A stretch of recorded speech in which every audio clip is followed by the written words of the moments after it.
Lalu mengapa polisi belum mengungkap penyebab kematian diplomat Kemlu yang ditemukan tewas dengan kepala terlilit lakban di kamar indekosnya? Sudah bergabung bersama kami Kepala Bareskrim Polri 2009 hingga 2011 Komjen Purnawirawan Ito Sumardi dan psikolog forensik Reni Kusumo Wardani. Selamat malam semuanya, apa kabar? Selamat malam, baik Mas Teka. Terima kasih sudah bergabung bersama kami. Pak Ito, secara sederhana, ini kasusnya agak tricky atau sesungguhnya sudah ada kunci yang bisa membantu polisi menyelidikinya? Kalau menurut saya penyidik sudah menemukan kunci ya. Kuncinya pertama adalah hasil otopsi. Hasil otopsi kan ini dilihat daripada mencari penyebab maupun waktu kematian. Hmm. Ya, kemudian memang dipertimbangkan ekshumasi karena itu kan diperbolehkan melalui pasal 133, 34, 35, 135 KUHP. Meskipun harus izin daripada keluarga selama 2 hari ya. Kemudian itu kalau memang dari hasil otopsi ada hal-hal yang perlu didalami.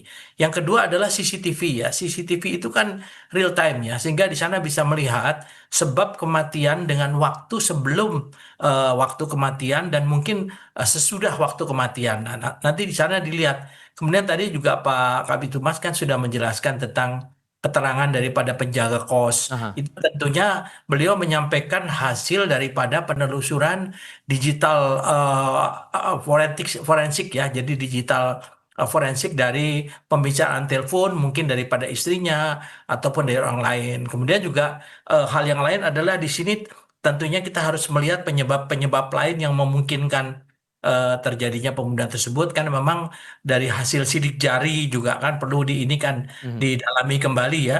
Kemudian tentunya dari psikologi forensik juga lihat daripada rekam jejak yang bersangkutan Mhm. dari segi psikologi maupun daripada kesehatan yang bersangkutan. Oke. Tapi kalau saya melihat ini karena dia mengkonsumsi obat, ini mungkin Ibu Reni akan bisa lebih jelas untuk Nah. menyampaikan apakah ada pengaruh terhadap kondisi. Cuman yang membuat keganjilan adalah dengan adanya lakban di kepalanya itu, Mhm. Mas. Oke, Bu Reni, gimana cara membaca itu? Apakah akan sulit membaca atau menelusuri penyebabnya atau kasus ini kasus apa sebetulnya?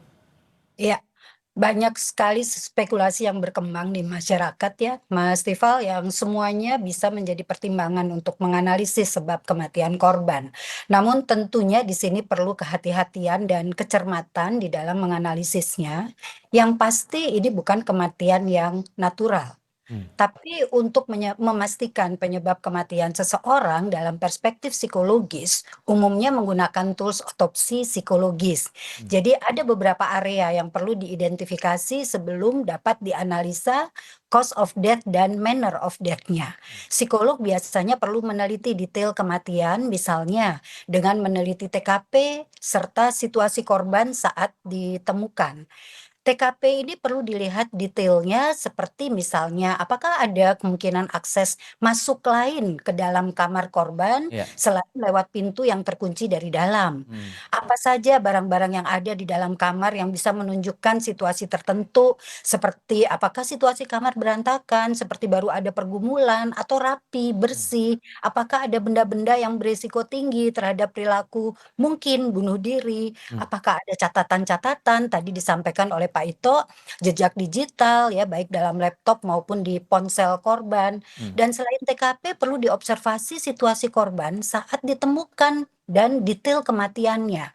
Jadi bagaimana hasil otopsinya? Oke. Apakah ada bekas-bekas kekerasan atau tidak pada tubuhnya? Oke. Keadaan mayat atau jenazah ini termasuk di dalam pertimbangan analisis. Hmm. Baru kemudian kita menelusur ke belakang ke riwayat kehidupannya Hmm. untuk mengidentifikasi bagaimana sih riwayat keluarganya, baik keluarga besar maupun keluarga kecilnya. Oke. Apakah ada riwayat keluarga dengan perilaku khas tertentu seperti riwayat keluarga yang bunuh diri atau mengalami gangguan jiwa. Nah. Nah, di sini kita akan bisa dapatkan gambaran kepribadiannya, pola Hmm. tipikalnya di dalam respon korban ini terhadap stres, apakah ada stresor terkini, bagaimana hubungan interpersonalnya, Baik. rencana kehidupannya, dan masih banyak yang harus ditelusur ya sehingga kita bisa memastikan atau Oke. bisa jadi ya ini accident death akibat adanya satu gangguan jiwa tertentu Dan yang dialami korban. Iya. oke, dan ini menurut Anda Pak Ito makanya jadi perlu untuk mengetahui jejak digital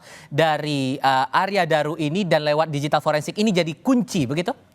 Betul, kan yang bersangkutan tugasnya adalah di memang fungsi yang cukup berbahaya ya, yaitu TPPO, tindak pidana perdagangan orang. Hmm. Saya kebetulan dengan almarhum ini, beliau pernah bertugas di Myanmar sebagai local staff dan saya mantan dubes di Myanmar. Ah. Jadi kalau rekam jejak dari kepribadiannya orangnya sangat menyenangkan, dia senang olahraga dan lain sebagainya. Dan betul yang dikatakan Bu Reni, memang waktu kematian itu juga akan menentukan dengan hasil pengolahan daripada CCTV.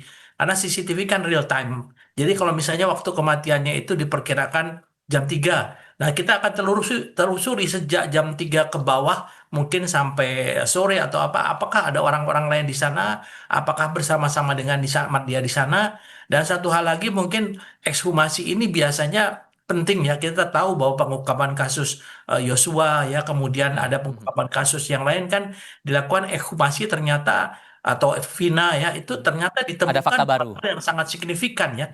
Nah ini tentunya mungkin pertimbangan dilakukan ekshumasi ini juga akan menjadi pertimbangan yang penting untuk dilakukan oleh teman-teman di Polda Metro Jaya. Demikian. Oke, sehingga menurut Anda, Bu Reni, kalau membaca nuansanya dan temuan-temuan sejauh ini, udah terang belum ini kasusnya kasus apa? Ya, belum ya. Jadi ini masih di dalam proses penelusuran karena kalau kita lihat di CCTV itu kan kelihatannya malam sebelumnya itu tampak seperti baik-baik saja. Namun analisis psikologis tertampil baik-baik saja itu belum tentu baik-baik saja. Hmm. Bisa saja yang bersangkutan melakukan masking emosi. Orang yang mengalami gangguan depresi atau keputusasaan tidak selalu menunjukkan tanda-tanda yang jelas ya. Jadi mereka bisa menyembunyikan perasaan mereka dengan baik sehingga terlihat seperti biasa-biasa saja. Penjaga Bahkan indekos yang tampak tenang di CCTV itu bisa dikaitin nggak kira-kira? ya, itu tadi, kita harus mendalami lagi, menelusur ke belakang begitu ya. Karena seseorang dalam perilaku yang sepertinya baik-baik saja secara psikologis belum tentu dia baik-baik saja. Nah, tidak baik-baik sajanya ini kenapa? Apakah ada gangguan-gangguan psikologis tertentu ataukah dalam keadaan stressful karena lingkungan sosial? Nah, ini jejak digital serta informasi dari orang-orang signifikan akan sangat signifikan membantu penelusuran dan memastikan penyebab kematiannya. Oke, sehingga menurut Anda, Pak Ito, singkat saja, kalau Anda membaca pergerakan kasusnya sekarang, harusnya nggak perlu butuh waktu lama lagi untuk menjelaskan kasus ini, duduk perkara bagaimana ya? Iya, Pak Kapolda kan menyatakan kira-kira sepekan beliau sudah akan menyampaikan hasil daripada penyidikan ya. Saya kira menurut saya kalau sampai Pak Kapolda menyampaikan tentunya pertimbangan dari penyidik bahwa kasus ini tidak terlalu sulit ya. Hanya sebelum, betul kata Bu Reni, sebelum ini menjadi jelas kesimpulan dari Pak Kapolda, sebaiknya kita tidak berspekulasi Baik, demikian. oke. Pak Ito, Bu Reni, terima kasih banyak sudah berbagi pandangan bersama kami. Sehat selalu semuanya, selamat malam. Terima kasih. Malam.